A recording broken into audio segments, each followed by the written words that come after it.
Yeah, hello.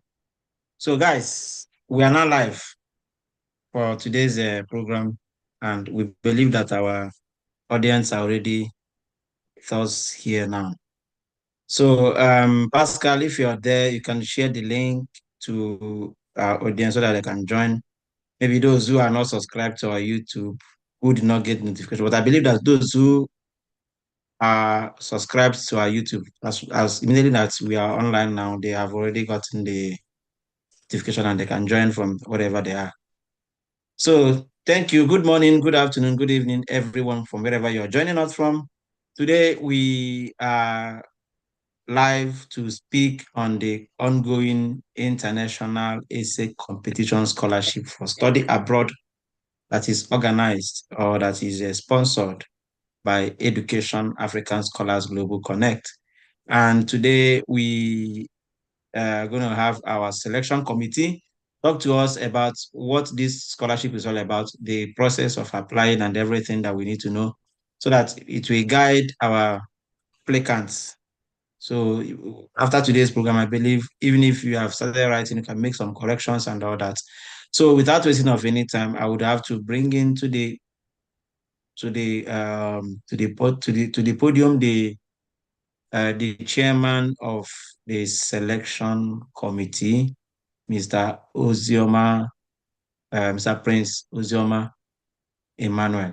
Please, Emmanuel, if you are there, you can take over from here and we'll be here to take questions and all that. Thank you.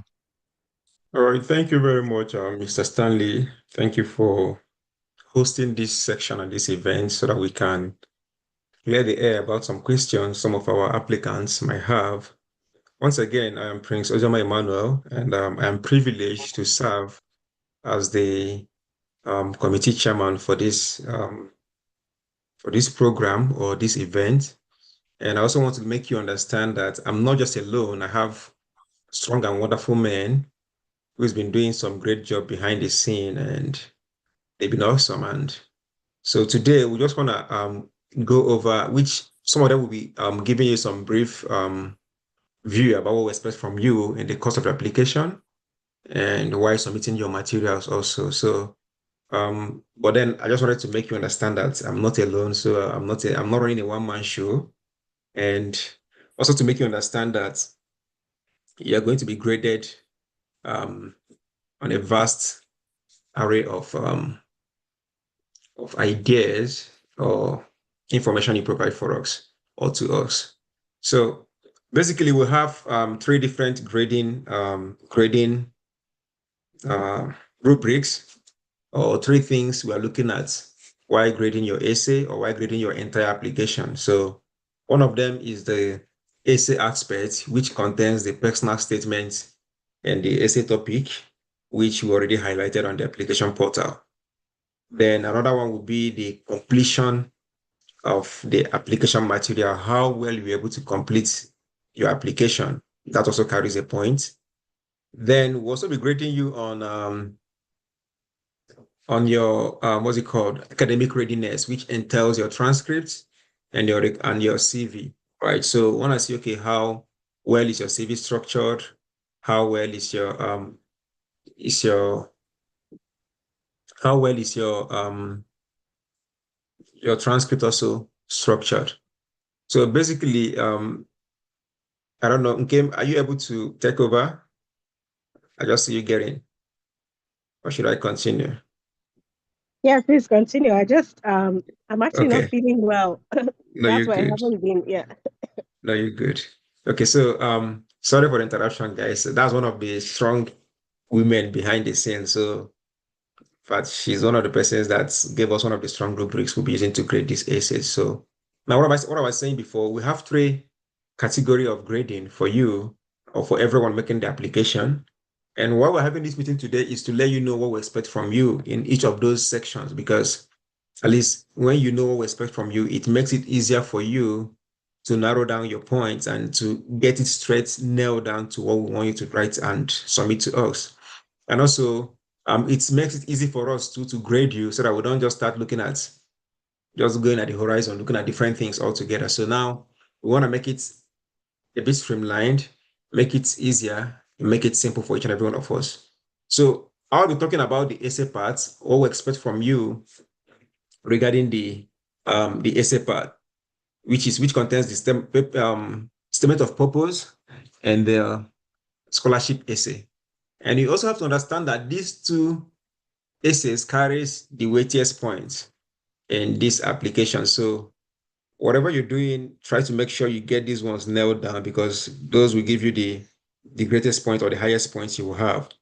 And not taking anything away from other things, your CV, your transcript, and all of those. So some of these things are done so that no one gets marginalized, so that no one gets marginalized in terms of, okay, whether I have this or I have that. Maybe you don't have masters or you don't have BSc.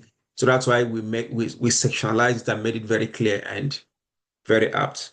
So for the essay, which is the essay topic we gave out to you, so we'll be looking at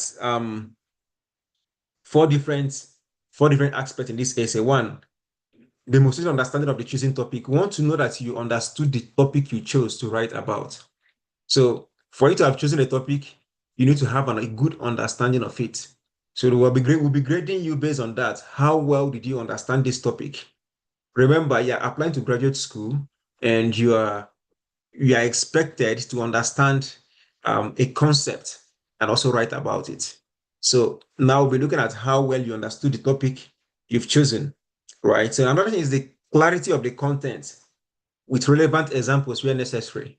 So now, for each of the topic you've chosen, now the content is very important.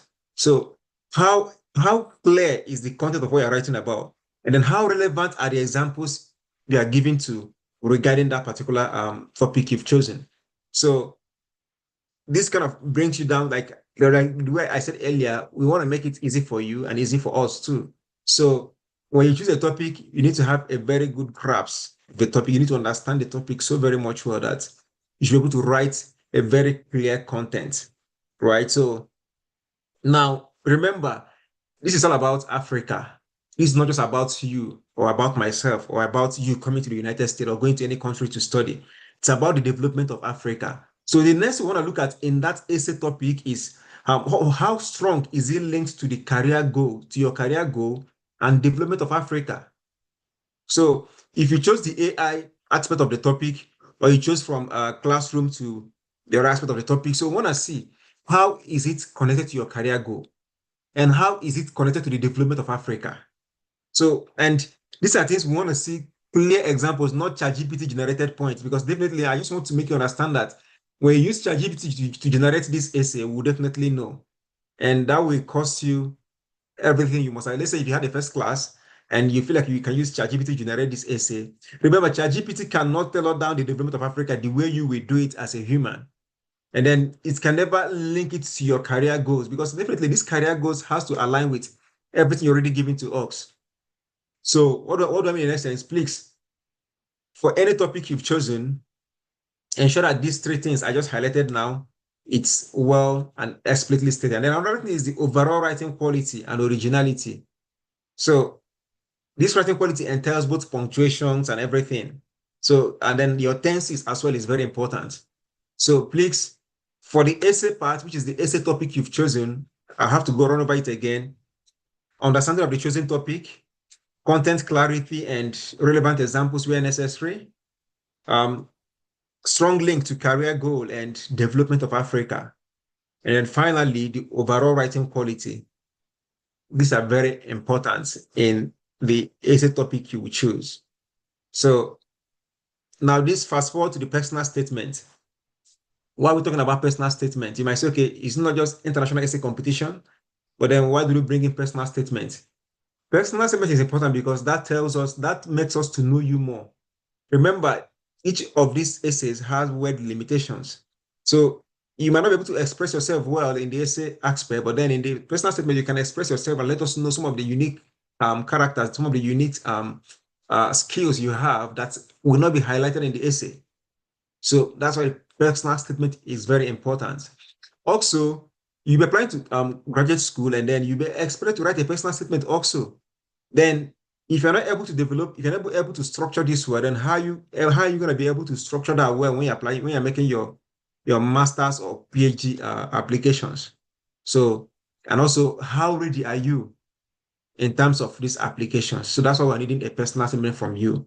And for the personal statement, we have different points we're looking at. Also, content, clarity, and conciseness is also important in this aspect. All right. So, what's the content of your personal statement? How clear is it stated? And then how concise is it? So now, how well the essay addresses the core requirements, including academic and professional background, experiences, weak and strong. Let's say you had a weak grade. Let's say you had a third class in your bachelor's and you had a first class in your master's. In your personal statement, we want to see, okay, what happened? What led to you having a third class? How were you able to translate that into your strength? And how were you able to move forward from that limitation, right? Then what are your professional background like? What professional background do you have? What is the academic record? Do you have publications? Do you have scholarships? Do you have awards? Do you have community service? Do you have extracurricular activities? Do you have any leadership role? So when I see some of these things, these are more like the contents you want to see in your personal statement, right? So, and remember the academic and professional background also is very important. Then this is not taking away the point of where you have to mention, okay, you have to have a paragraph of where you're talking about the school you're applying to or the course you want to do. How is it relevant to you? And what do you want to achieve with that? So these are very important things you have to mention. So Isabel is here. Isabel will talk about, I've already talked about the scholarship, the essay itself. So Isabel will take care of the remaining part of the personal statement. So Isabel, if you're ready, you can just take it up from where I stopped now. Hey, are you there?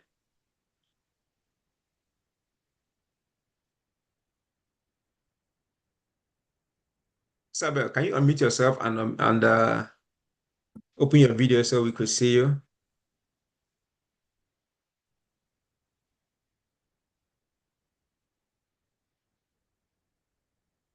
Yes, yeah. Can you hear me now?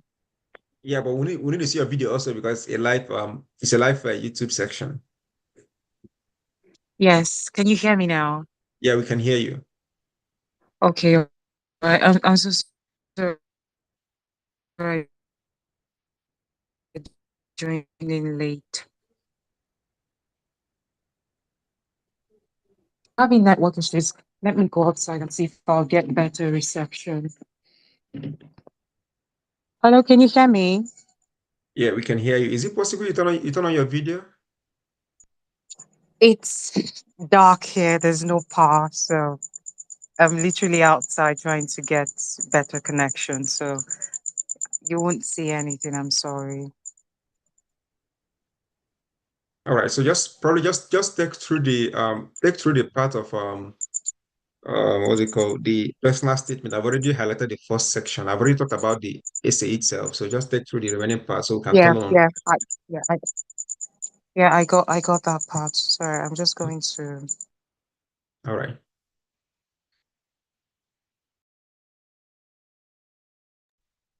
So over to you.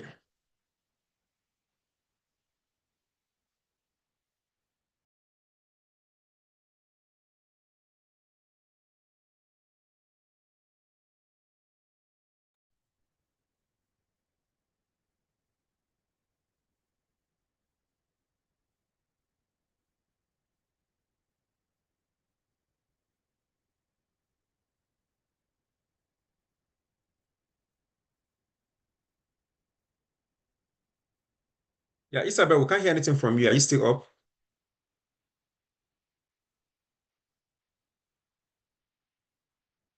Hello? Okay, it seems she's cutting out, so I can still let me continue. Let me finish up where I stopped. Maybe her network is kind of bad. So basically, like I was mentioning initially, so when I see some of these points from your personal statement, and we also need to see the impact and persuasion in your personal statement, how effectively the essay demonstrates your passion, purpose, career plan, potential, and preparedness. So we want to see some of these things also outlined in your personal statement. We don't just want to see a generic statement where someone just comes and then tell us what he or she want to tell us and without giving us a clear view. And this also comes to the point of where you have people tell us, okay, my career goal in the next 10 years, I want to be here. I want to achieve this, I want to do that. We want to see some of those points because we don't just want to give you the $250 for application and then you don't have any clear or explicit impact to make. So please, in the part of your personal statement, we want to see some of these things outlined. So, and then your writing quality, like I already mentioned in the essay part, the grammar, the spelling, the sentence structure, overall writing style, right? Plagiarism and AI. Like I said before, we're not going to take it for granted when we say that your work is fully plagiarized or that you just use AI to generate almost all the content of the material. So you have to understand that there's what we call right use of AI. We didn't say you shouldn't use AI, but then use it rightly.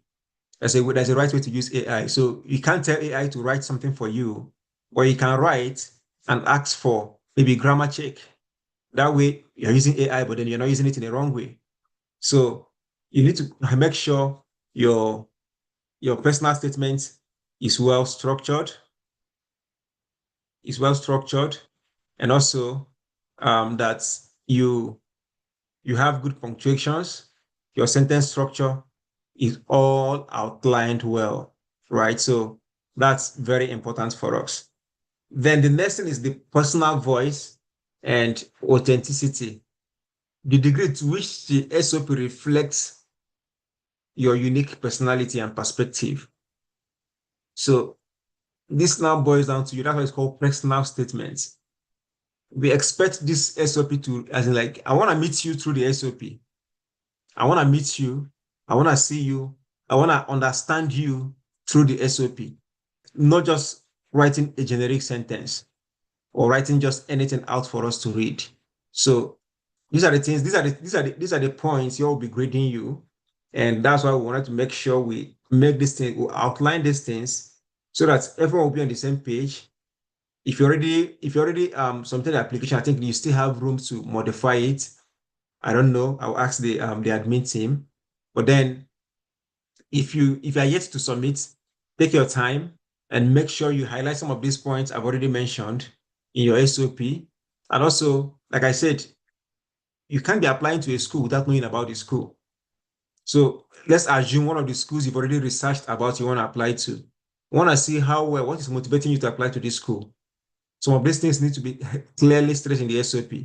And like we mentioned before, your leadership, your internships, your academic history, your professional background, your experiences, your strong and weak grades, gaps and years. Let's say you've stayed for 10 years since your BSc, and now you want to go into graduate school.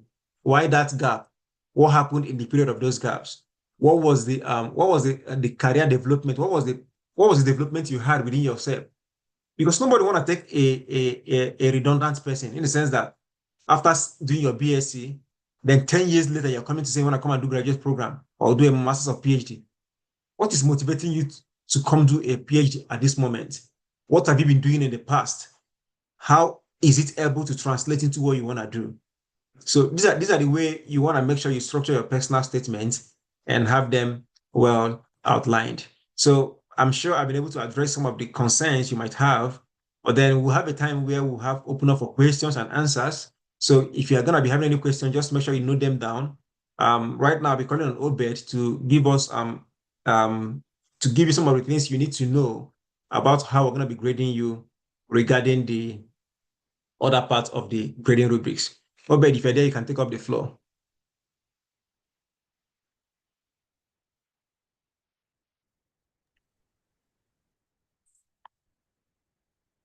Yeah, thank you very much, Chairman, for, coming through with all this. I think it's very good for our applicants to know all this stuff. And for me, I would be particular regarding addressing what it means for the application to be complete, because you would realize that quite sometime when applicants are applying for applications, even to graduate school and all that, you realize that they just submit some form of documentations, but not the full documentations. And I would like to talk about the documentations that are required and what it means for them to be very complete. So I'll just go straight to the point. Starting off with the first document that we request that all applicants do submit is the academic transcript. So the first document, like I said, is your academic transcript. We expect that you upload.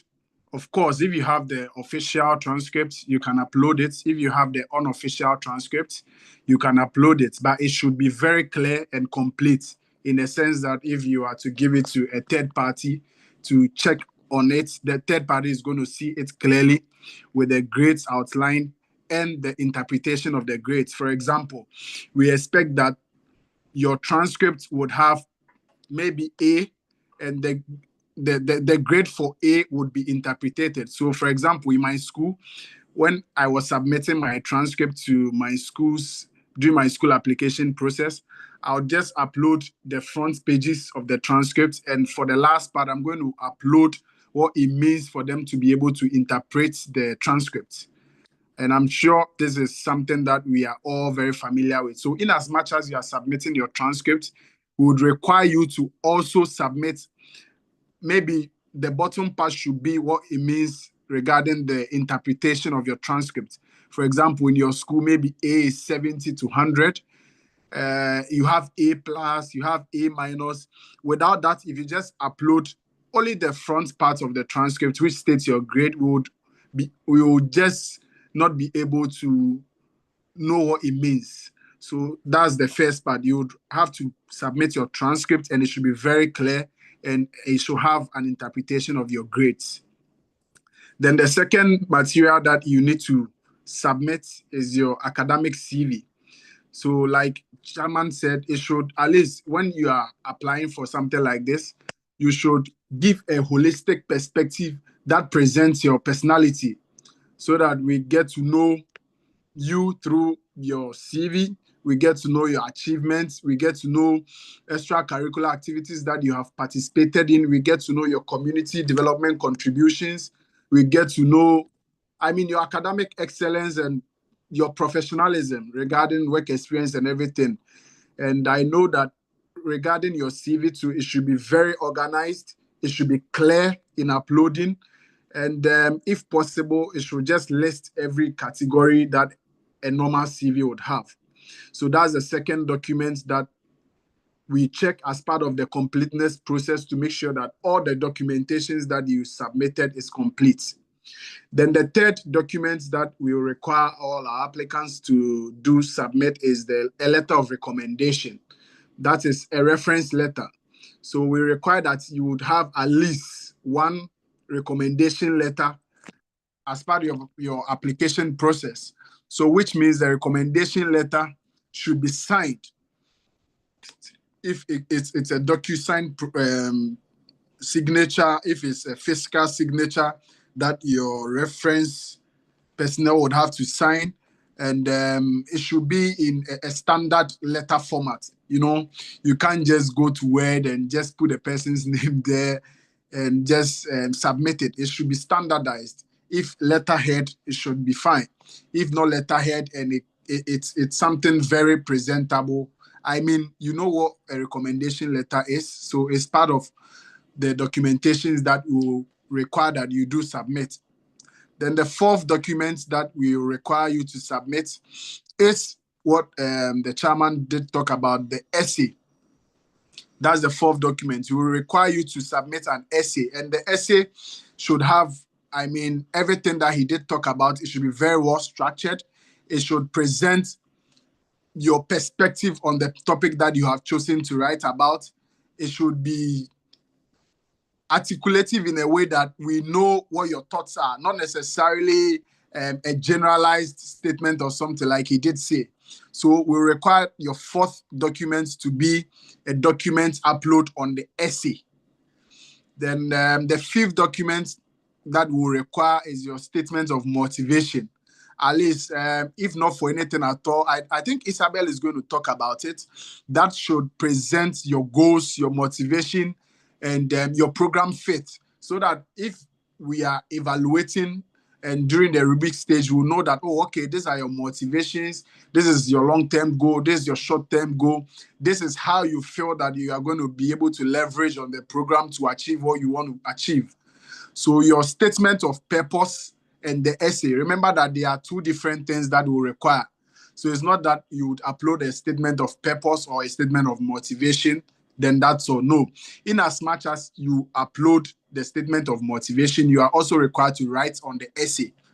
And remember that we have marks for each of the completeness regarding the documentations that you are going to submit to this scholarship application. Then the last one that we would also require is if you already have a GRE or a GMAT score, that one is optional. We would just recommend that you'd submit it to the committee. And perhaps, I mean, you never know if points may be allotted or not, but it's optional. If you don't have, it's not a big deal. It's not mandatory. It's not something that is required, like for maybe the transcript, the CV, the letter of recommendation, and the others that I did say. Like I said, the GMAT and the GRE is optional. So once you submit all these 6 documents that I did mention, the transcript 1, the academic CV 2, the letter of recommendation, which is 3, your statement of purpose, which is 4, and your essay, which is 5, and the optional GRE, if you do have, which makes it 6, your application is deemed to be complete.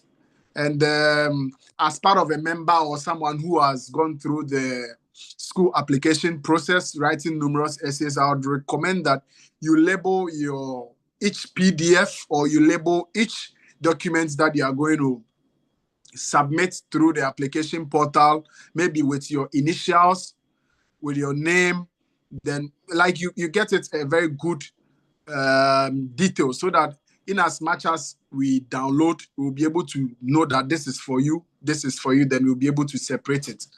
So, I mean, I'll just pass it on to my colleagues to talk about the motivations and what it entails, but I just came across to highlight the fact that you need all these materials for your application to be deemed as complete.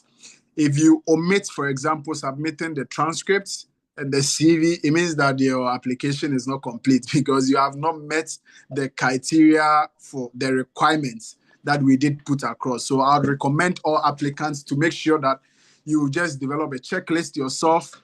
Then once you are uploading, you know that you have met the checklist, so that everything is going to be smooth. And I'm sure that everyone that submits it is going to get it.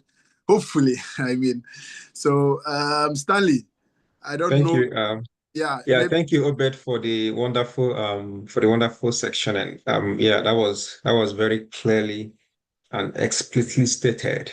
So just to highlight a little bit more on what Obed already said, where he talked about labeling your documents. So if you have an SOP, so because we're going to be receiving numerous documents, so we want to ensure that just by seeing your SOP, we know this is yours, and then we know, okay, yes, you submitted your SOP, that gives you your points. So like this completeness application is more like a bonus points to everyone who is serious about getting into this competition. So if you have, say, personal statements, let's say my name is Prince, I just write personal statements, Prince, or I write Prince, personal statements. So that way, make sure you put underscore, because it doesn't look like a sentence. You can say Prince underscore, because underscore can be saved as a title of a document, as a file. So you can write Prince underscore personal statement. That way, I know you submitted a personal statement. Then you can have, okay, Prince underscore maybe essay topic. You put a topic, Prince underscore transcript, the same way. So that's what we expect from you when submitting your document. So that way, on seeing your document, we know it is yours, and then that is matched to you automatically without having to stress. Because if you stress us too much without labeling it, that means you didn't, that application, even though you submitted it, it's not complete yet, because you gave us extra job to start sorting your files.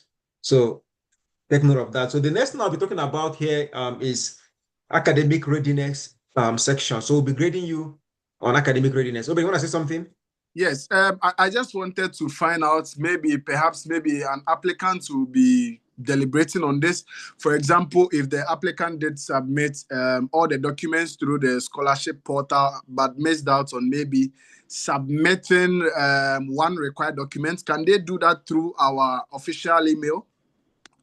Yeah, let's say, but I'm sure the required documents will not even let you go through until you've submitted them. I think they are starred, like kind of they are marked stars or something. Yeah. So I'm sure that it shouldn't let you go through. So that means there's no way you can even submit. But let's say peradventure, let's say you submitted a wrong document instead of the one you wanted to submit initially. So you can always reach out to EduAfrik email with your email and your name, and then let us know, okay, this is the document you want to retrieve and you want to replace it with this document. That should be accepted, because most times, even in application to graduate schools, if you want to resubmit a document, most times they allow you to do that. They'll just retrieve the old one and then let you send them the new one. Then they will help you upload the new one to your profile. So I think that's welcome too. Yeah, thank you, Tom. Okay, so I was going to be talking about the academic readiness section. So you're going to be grading also. Remember, I said you already been graded by the essay, which is the personal statement and the essay topic. And then you're going to be graded on the completeness of the application materials or the application itself. So now the next part is the academic readiness also. This also shares almost the same point with the completeness of the application. So here we have the academic CV and we have the transcript. Now, the academic CV, what are the components we want to see in your academic CV, right? See, your educational history should be there. And this educational history should list all degrees and institutions you've attended with dates and classifications, right? So you don't want to tell us just wrote BSc, maybe Ebonyi State University. You didn't put the course you studied there, or BSc biochemistry, or you just wrote EBSU, EBSU, without putting the full name of the university. So take time to organize your CV very well. I want to see your academic history. Like I already mentioned, your degrees with institution attended and dates and classifications. Your research experience. This research experience, most times when we talk about research experience, people think we're talking about people that have 1,000 publications. No. If your degree, some persons do some degrees that they don't do projects. So if you did a project, you want to see the active participation in an academic project. Maybe it could be your final year project or your internship. Let's say you did an internship and you were tasked to do a project. Let's see it as a research experience. It counts for you. Then your academic achievements. Now, this academic achievement, we're talking about the academic-related awards, honors, scholarship, fellowships, or recognition. So please don't go to your village and bring, don't go to your village or your community and bring an award for us. We're not going to take that. That's not an academic achievement. So remember, we're talking about academic CV. So everything on that CV should be related to academics. Your skills should be tailored down to academics, right? Your experiences should also be tailored down to academics. Even if you're a teacher, being a teacher is an academic history. So don't say, I was just a teacher. How do I relate this? In fact, if I write a CV for you as a teacher, you will take me as a lecturer. So we want to see some of, because these are the skills you need to show us. Be able to convince me that you are not just an ordinary secondary school teacher or ordinary primary school teacher. I want to see that passion. I want to see that resilience. That's goal, like that vision you had, even while being a teacher. You can clearly make it clear. I'll state it on your CV. So we want to see those. Then your skills and competencies. See, when we talk about skills and competencies, people think we're talking about maybe you're able to operate one of the highest, highly rated machines in the world, or as a science student. No. As small as Excel automation is a skill if you know how to do it. Now, you're being able to analyze your research data is a skill. So I'm just giving you hints already. So try to make your CV look like what it should be, right? So these skills are relevant technical academic skills like lab techniques, programming, statistical tools, whatever you can call it that you think is relevant to whatever thing you've done academically, research, even as a teacher, being able to grade your students is a skill. So let me let you know that if you don't know that, that's a skill. Okay?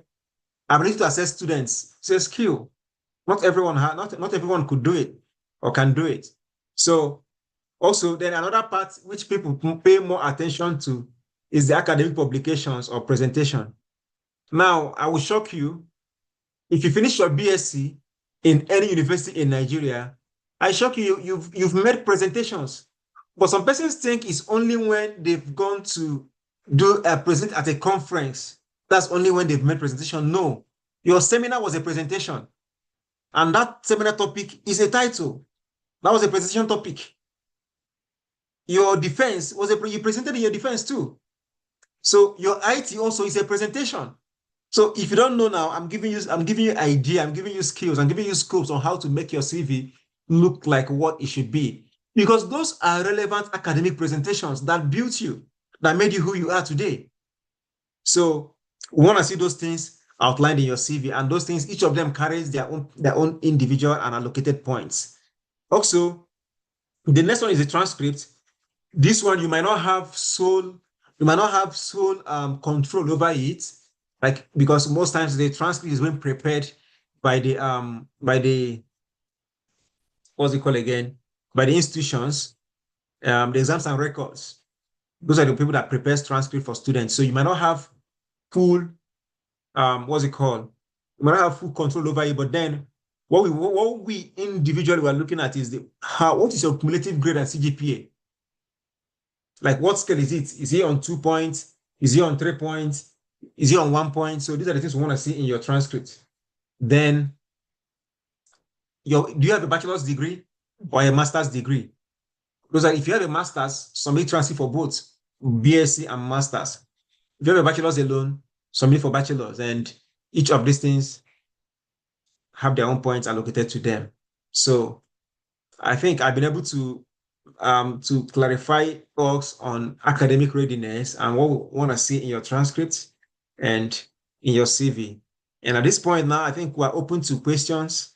So anyone who has a question or something is open to come to the floor. Either you type it on the chat box. If you're live on YouTube, drop your question there. We'll get to respond to that. Whatever platform you're live on, if it's on Facebook, drop your question there. We'll respond to you before we call it a day. Stanley, at this point, you can now take over and then maybe moderate the questions, and you and Pascal. Thank you very much. There's a question from YouTube. Let me drop it on the chat box so that you respond to it. Okay, that's great.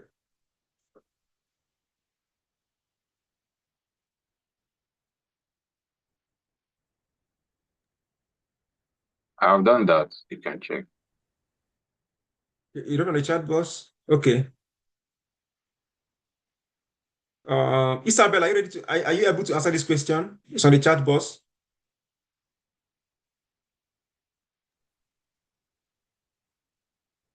Yeah, I think Pascal is Pascal. Yeah, Pascal already dropped the question for us on the chat The box. question already on the chat box. Yeah. Yeah. So Isabel, are you available to respond?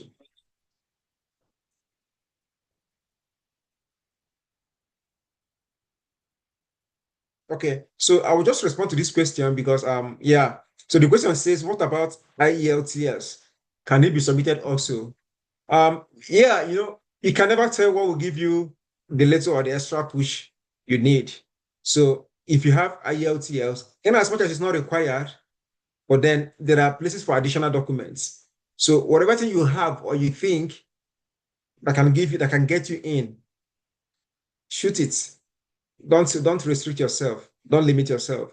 In as much as it's not required, just like the GRE is not required, but then you can always submit anything you think that will make you stand out in the course of the application. Thank you very much. I don't know if that answers your question.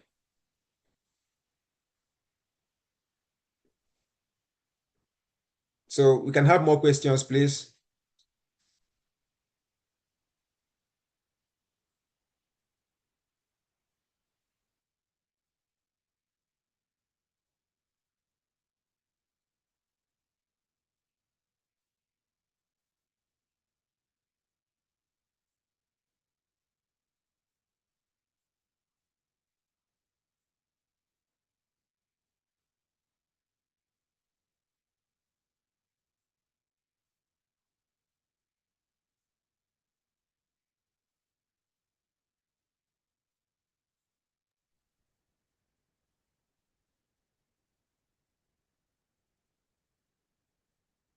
Questions, please. Questions, please.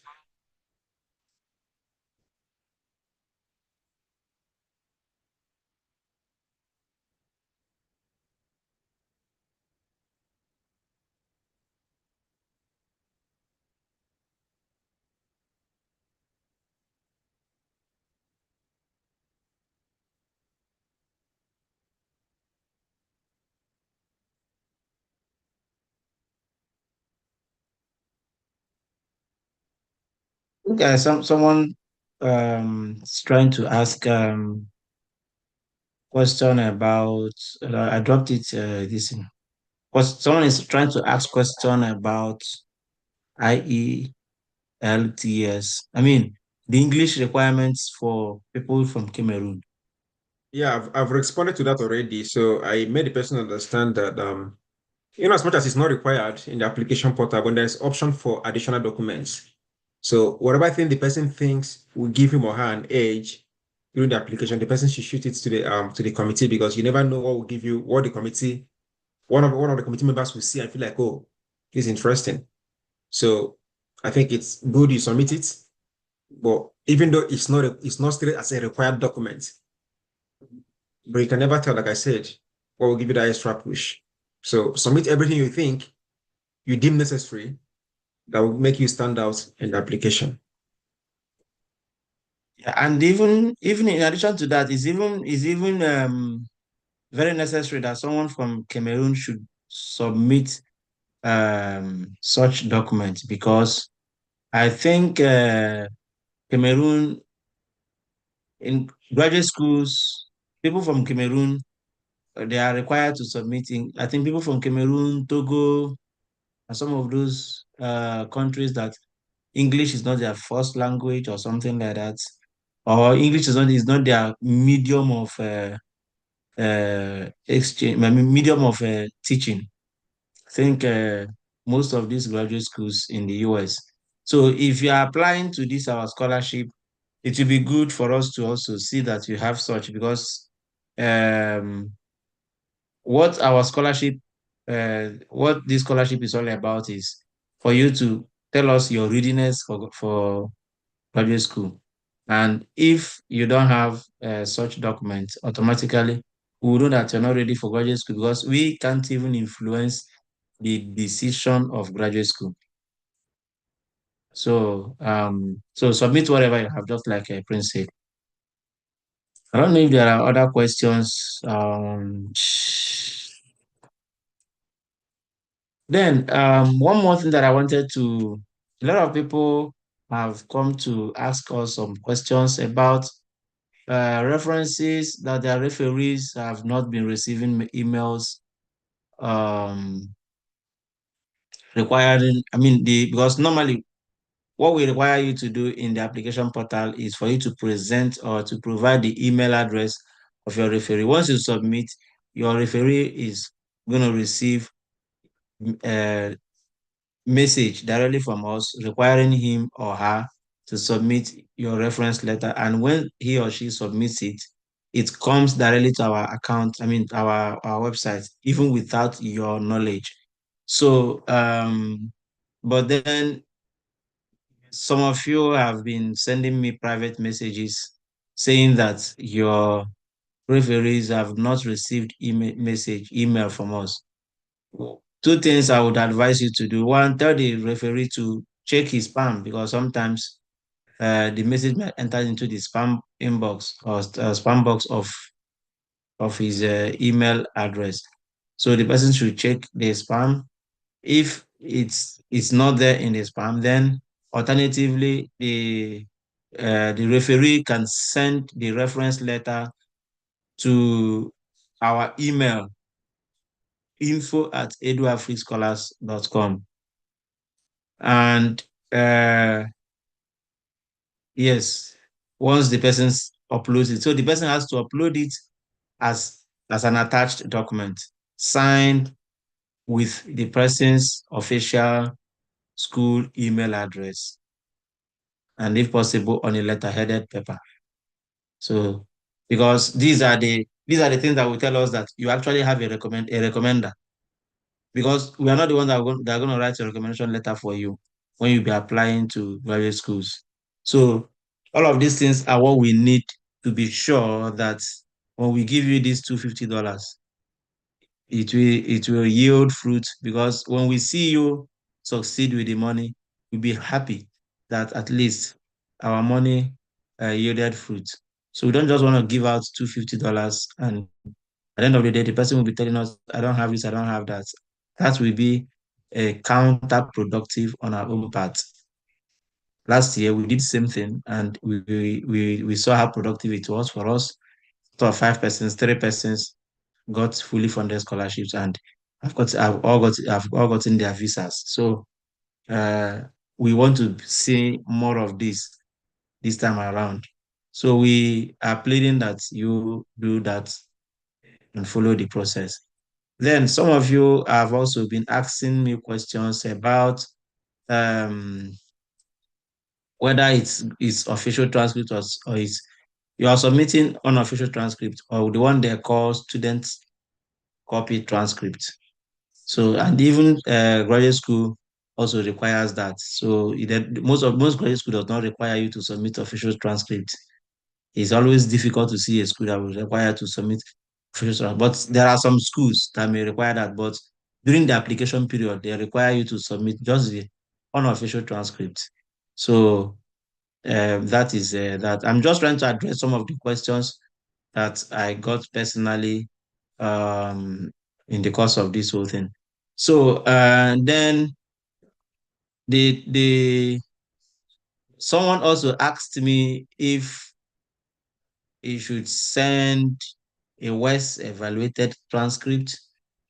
Yes, well, you can send a West evaluated transcript, but you should know whether the school that you are applying require you to submit a West evaluation transcript. If the school doesn't require you to submit a West evaluated transcript, the only thing you need to do is to submit your normal transcript, because you don't have to do what the school did not ask you to do.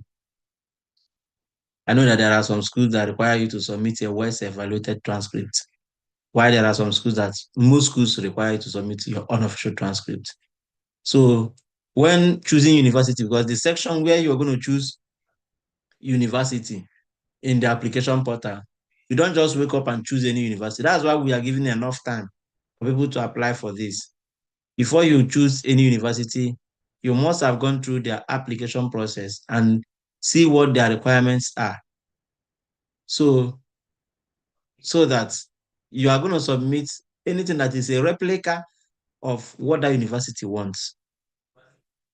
So you can't just ask, or you can't just ask another school. Maybe you can't just submit anyhow school or submit the name of a school when you don't even know what that school requires. So we just want to be sure that whoever that we are giving this opportunity is ready and has already done his or her own personal research.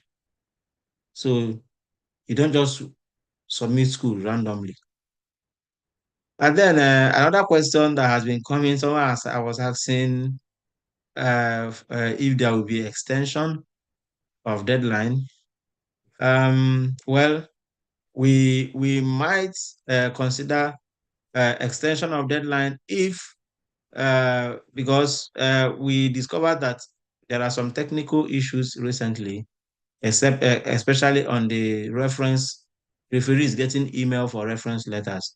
So we might probably give like extra 7 days after the deadline for referees to submit their reference letters. We talked about it yesterday at the board, and the board might have to consider that to see that, to make sure that everyone submits all they are required. Because if it is a technical issue on our own part, then we are human beings, and we know that since it is from our own end that there are technical issues, we can possibly be flexible. But for now, We have not decided the extension of the deadline. However, it may be considered if towards the ending of the deadline, we are still having people complaining of that issue. Meanwhile, another person, people were also asking that when they come to the website, they don't see it. So I want to share our website where you can see, because we discovered that some people say that when they go into the website, they don't see where to apply. So if you go to our website, this is our website. This is the website. If I don't know if you can see my screen.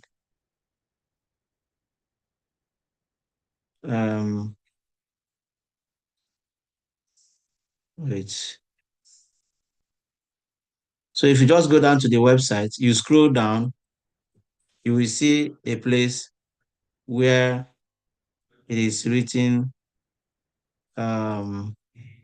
scholarship application. So just click on it and then you apply. So because earlier when we started the thing, we made it possible that once you log into the website, you will see a pop-up message. But at some point, we discovered that we had some technical issue with that. So we've embedded the direct link to the application. Pascal, if you have the direct link, you can also share it with them on the comment section, both in the YouTube, on the YouTube comment section, so that they can actually take it off from there. They will see there's a direct link for those who are here. Can see it. Pascal, I can post the direct link for them there. So these are the few questions that came to me directly, which I have been able to address. I don't know if there are other questions. If there are no other questions from people, I think there's some questions. I think someone mentioned to me there's a question on YouTube. I don't know if I don't know who is accessing the YouTube to know if we can see some of the questions. Or Pascal has access to the YouTube. Pascal, are there other questions on the YouTube that you think we pay attention to? as if Pascal is even. Let me go to the YouTube and see. I've checked before, but let me still check again. Okay. I was on the YouTube. I joined from there. I think there are a couple of questions that I can read to you if you would want to address them. Okay, that'll be fine. Just bring them up and then. Okay. So for the YouTube, I think Raymond Raymond is asking, what about IELTS? No, we've responded to that. Okay. We've responded to that. Okay. And he's also asking on the personal statements, are we to mention the names of the universities that we wish to apply? Or we can just use XY since we don't have all the universities we want to apply in mind yet? Okay, so basically, at least by now, you should have had one university you want to apply to. So what that particular university you want to apply to, why do you want to apply to that university? We want to know that. So you can't use S and Y for that, because S and Y is a mathematics terms that is very indefinite. So if you use S and Y, that means Z can still come in, and we wouldn't know what the Z might mean. So, but then if you, for now, at least one school, let's know that particular school that you so much have interest in applying to, and then why do you want to apply to that school? Let's tailor it down to, okay, what are the reasons? Like, what effort have you made regarding to that application, the application to that school? So you can just mention one school is enough for us, because for every personal statement you write, you're not going to be writing it for two schools. They're going to be tailored to individual schools. So one school is enough. Okay. Yeah, wait, before you go, even in the application, I think the first or the second page of the application, is where you are going to type the 3 schools you have, a 3 list of the 3 schools you have in mind applying. So what I would advise you is prioritize the 3 schools. If number 1 is the one that you want to talk about in your statement of purpose, it should be your number 1 in your application. So like there is a section in the application before you get to the statement of purpose stage. There's a section where you will choose the universities you want to apply. So you have to provide the 3 names. That's why I said earlier, before you tell us the schools you want to apply, you must have done your background checks. You must have done your background, whatever, to check to be able to come up with a university you want to apply. So you put in those 3 universities there, and then in your statement of purpose, if you are able to articulate why you want to apply to the 3 schools at the same time, but then you might have to consider concentrating more on one particular school so that you'll be able to give us a strong point there. Because it's not like the statement of purpose you're writing is the one you're going to use to submit or to apply for your main graduate school. So we want to see how you're able to articulate why you want to study in this school, which is part of what you're going to write in your statement of purpose. So you don't need to write about the 3 schools you've chosen. Just write about 1 school out of the 3 you've chosen. So it's just so that you don't take more space, because once you are more than 1,000 words, you can't continue typing in that space. So you must also be cognizant of the number of words. Okay, so Bert, can you read us the other question you have there, if there is one? Okay, so Linda is asking if on the application website, it states that BSc or Masters that was mentioned for the transcript to be submitted. Does it mean that people with HND can't apply? That's the first question. And the second question she asked was that, can any of my lecturers give me recommendation?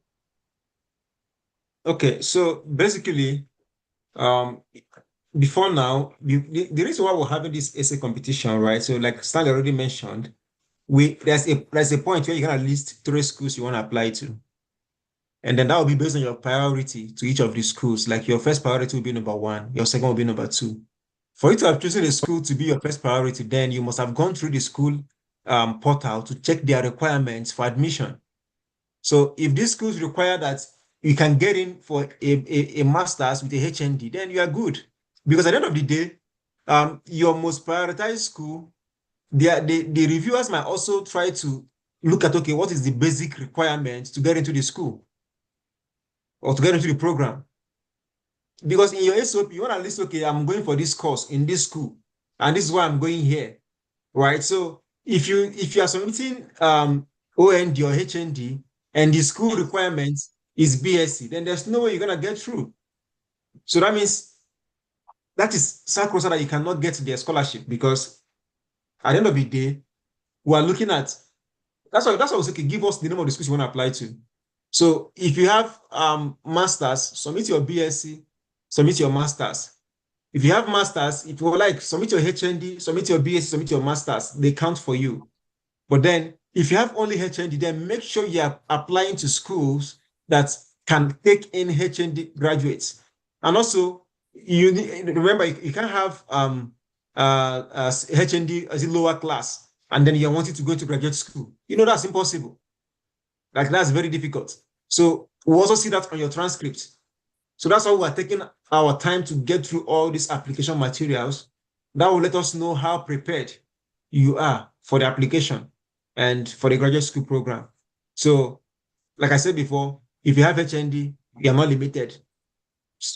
So far, your school you're applying to is accepting HND, you are good to go. But if the school you listed for us is not accepting HND, then there's no way we can let you in, because we're not the ones granting you the admission, and we're not the ones giving you the scholarship you will get for your program. I don't know if that answers the question, so we can move forward. The second question, the recommendation part. Can any lecturer give me a recommendation? Of course, like anybody, once the person can attest to your personality, to your strengths and everything, to your capabilities, that's the most important thing. Recommendation is not about who is writing it. The recommendation is about the quality, the strength of the recommendation. What is the content of the recommendation? you can get a professor to write a recommendation, and then the person will just write, oh, I know this guy, he took one of my course, he's good. And the person will drop pen. But you can get a lecturer 2 or a lecturer 1 to write a recommendation for you, and the person will write based on his or her relationship and understanding and experience with you. And that's what counts the most. It's not a function of it's even though yes, it's good. People say it's good for professors to write recommendation. That's fine. But anyone that has a PhD can write a recommendation for you, even a master's, with the fact that the person is able to articulate your strengths, your experiences with him or her, your direct relationship. Okay, the person has taught you in a class, maybe 2 or 3 classes. The person supervised maybe you in your undergrad. The person is good to write for you, right? So I think that answers the question. Okay. The next question from Uchichi. He or she is asking, can I get more points if I have a master's degree?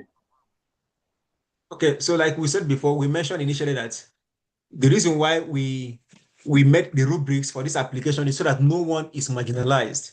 And then that's why we said that, remember I said before when I said initially that your personal statements and your essay letter, these two takes the bulk of the points, right? So let's assume these two takes like the greater part of the points. So your what's it called, your master's or PhD or whatever also has a point, but their point is very negligible. So if you're able to do well in your personal statement, in your essay, and submit a complete application material, then you might still end up smashing through it than someone that has a master's without and you just have a BSc. The most important thing is the content of your application. It's very important. So if you have a master's, submit it fine and good. But if you have a master's and you don't have good personal statements, then you are getting nowhere. If you have a master's and you don't have good essay write-up, you are going nowhere. If you have a master's and you didn't submit all the required application materials, you are going nowhere. Even if you have a PhD and you didn't submit a recommendation, you are still going nowhere. So I feel like your degree, in fact, it's not even a function of masters. Let's say you have a BSc and you have a first class. You almost lose someone that has a master's and has a BSc with a class or second class lower. So these things like the rubrics tends to handle some of these questions and make sure no one is marginalized and no one is at a disadvantaged end, right? So I don't know if another person have anything to say regarding to that. Yes, and then what I wanted to add there is we're talking about masters. Do you intend to go for a PhD or not? So master's degree, if you're going for PhD, master's, and you have a master's, it is good you submit it. You never can tell because it's true that in most schools in the US normally takes people directly into PhD with a BSc, but with masters you can have some level of points added to what you have. So submit whatever you have, anything that can make you to scale through. Because I always tell people in your applications, in your graduate application, submit necessary documents, submit any document, any of the documents that are academic related. Even if it is a scholarship, whatever, submit it, because this application is very, very competitive. And in most cases, everybody or all the applicants are on the same level, maybe based on the documents they have submitted. By the time the selection committees finished in grading them, they might have all of them score, the same points.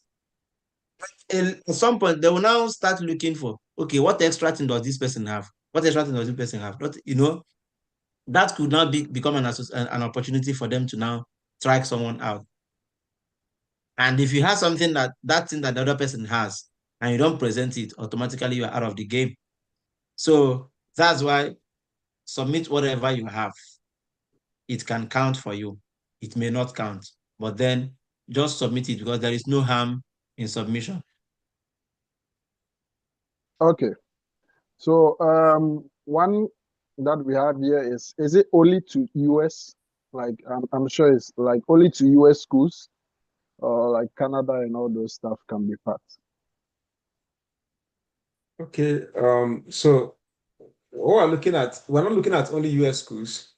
This is a scholarship, and this scholarship goes towards application fee. So if you win the scholarship and you have a school, let's say in Australia, that requires you to pay application fee, and you want us to help you pay for that, you're entitled to it. Like you're entitled to it. Even if you win the scholarship, I'm sure that if you win the scholarship and you didn't apply to any US school and you didn't apply to any school that requires you to pay application fee, and at the end of the day, you got admission, you got a scholarship in a different school, and you reach out to the organization, okay, please, I want to use this money for my PT or my travel allowance. I'm sure they might still want to help you with that. So, but in the meantime, it's for everywhere: UK, Australia, Austria. The most important thing is you have $250 and you have $250 in the purse of EduAfrik. So whenever you need it, for whatever thing that's educational related and purposes, I'm sure EduAfrik will hand it to you, but then they won't give it to you directly. It must go into the said purpose. So don't say, okay, we're giving you $250 and then if you win it, you just guys maybe guys that buy rice, maybe and buy biscuit and ice and cream. buy property somewhere. That's not how it's gonna work. How it's gonna work is that EduAfrik will be the one to either make the application, you give them access to the portal and the password, they'll make the application fee for you, they'll pay it for you. So, and then they will deduct, let's say they paid $100 for you already, they will deduct it from your 250 and then let you know your balance.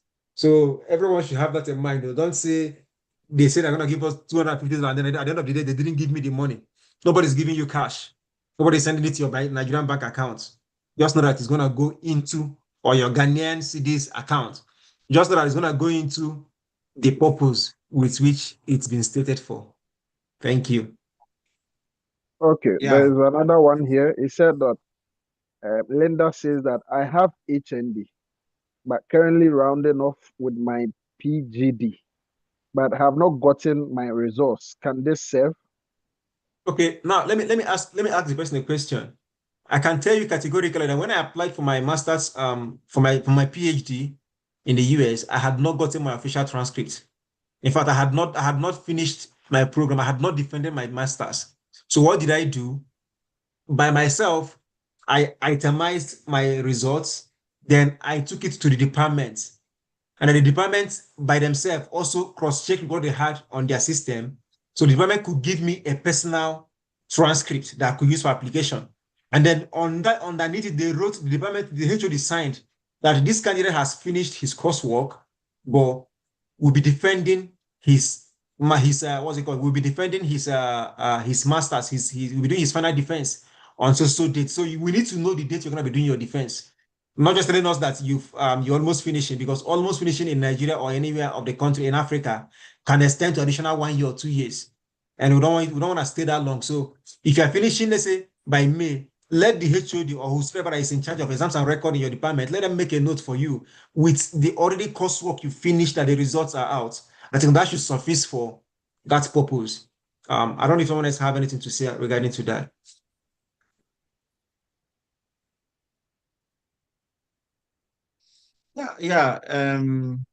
Yeah, of course.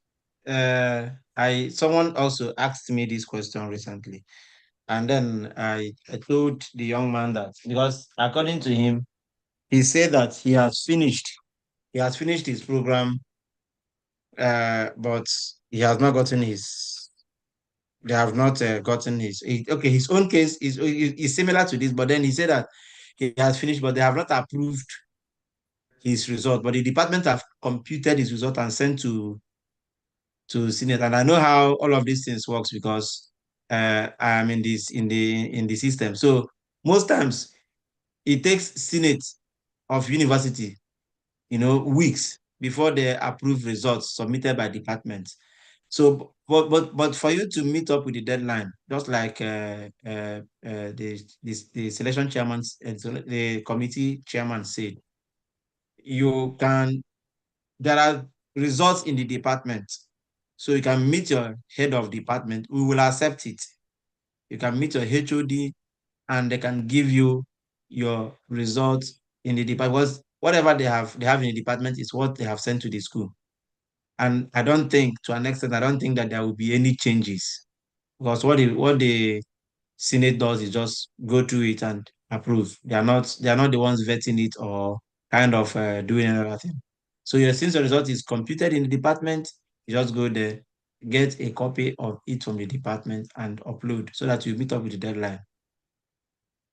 I also have something to say. I know Nigerian universities can be very tough if you don't have the direct link with the head of the department, because they might not want to release the results for you when it's not yet approved by the Senate.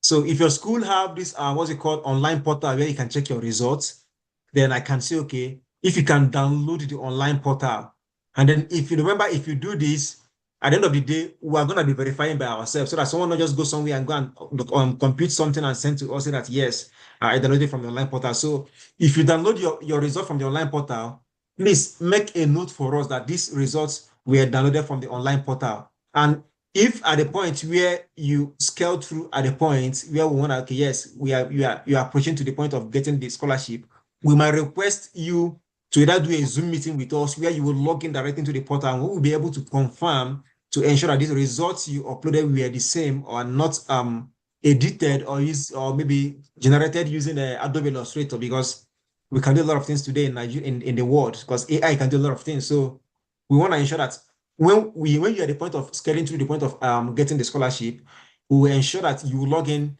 to the portal and then show us that yes, this is your result and this is where you got them from. So don't bother yourself going, because like I said before, the educational system in Africa, it's kind of porous, and students don't have that leverage of getting their transcript. Like now in the US, you can get a transcript after first semester, you can get a transcript and have it at hand. So those things are not there in most African universities. So if you're having these limitations, just don't worry. Go to the portal, print your result, compute it, then make a note to us or for that, because any transcript that is not official from the school or even a student copy will not be signed by whoever that signs it. So we'll definitely also know. So we'll also ask you those questions.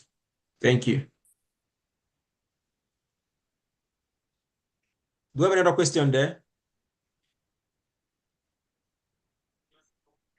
No, I'm not sure there is any follow-up question. Okay. All right. So in the absence of any other question, we want to thank you guys for your active participation.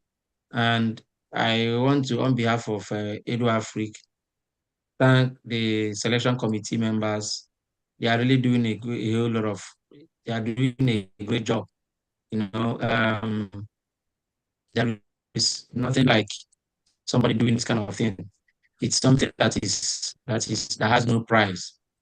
If we are to pay them, I know how much you're going to pay, but they are all doing these things free. And this is the kind of thing we are always looking out for. So we want to thank them in a special way for their active participation. I want to thank the board members. They are not just doing it, they are also sponsoring. More part of the money that you guys are going to gain in this whole thing, it's coming from them. So it's not just that they are giving their time, they're also giving their money for you guys. And it's a great thing. And at the same time, I think we talked about it earlier, that not just, they're not just getting this scholarship or getting the money, but they're also getting mentorship. So mentorship is something that is very, very valuable for anybody applying to graduate school abroad. If you don't have mentors, if you don't have somebody, all of us here at some point had mentors. And that was why we were able to scale through and then got to where we are today. So you are also winning direct mentorship, because we are going to follow you up right from your application stage. See, when you submit your application, see, if you're invited to an interview, we prepare you for interview. If you eventually get admission and get your scholarship, we also prepare you for your visa until you get your visa. Even when you get your visa, we will still be following you up until you get to your final destination. Then we'll now know that, oh, this one we have settled you. So thank you guys so much for your active participation, and we wish you guys good luck in your application. We've received some applications already, and like the chairman said, if you have from this webinar you attended, you see that there is any mistake you've made, there is still room for you to reach out to us, and we can possibly, at least I know that the other day my attention was drawn to somebody who said he submitted his document in, I think he said in Word document also, that he needs to submit it in PDF. So I instructed that he can send it to our email, because once you submit, you can't edit again, but you can also always send to our official email info@eduafrikscholars.com, and put your name, so that we now match that document with your application. So you still have time. Today is 22nd. You still have up to 8 days remaining to make any correction from the webinar we have done today, and then reach out to us, because whatever correction you are making cannot be affected at this time, but then you can send us an updated document through our email address. Thank you guys so much, and have a lovely